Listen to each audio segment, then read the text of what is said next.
छत्रपती शिवरायांबद्दल अपशब्द वापरणाऱ्यासोबत आपली ही लढाई आतापासून नाहीये, पूर्वजापासून ही लढाई आपली आहे। येथील या महाराष्ट्रातील या देशातील धर्ममार्तंडांना शिवराय मान्य नव्हते, यांना औरंगजेब राजा म्हणून मान्य होता, पण शिवरायांच्या राज्याभिषेकाला यांचा विरोध होता। मित्रांनो, हे एवढे धर्ममार्तंड एवढे शिवरायांच्या राज्याभिषेकाला उतले होते। जवळ केले शिवरायांनी 18 पगड समाजाला, माणसाला माणूस म्हणून समजणारा माझा शिवबा राजा हा राजा झाला। मांग महार रामोशी बेरड स्वराज्यांचा सूरवीर शिपाई झाला।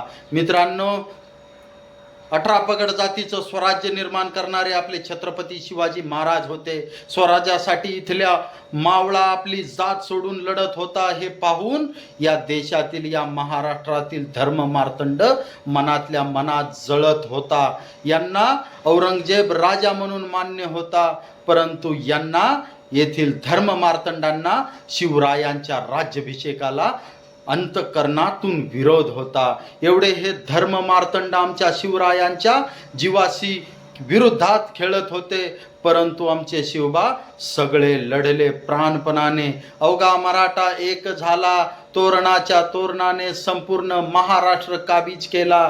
कोणाची जात कोणती सगळं विसरून माणूस एक झाला, हे पाहून या देशातील या महाराष्ट्रातील धर्ममार्तंड मनातल्या मनात जळत होता। यांना औरंगजेब राजा म्हणून मान्य होता, परंतु यांना शिवरायांचा राज्याभिषेक मान्य नव्हता।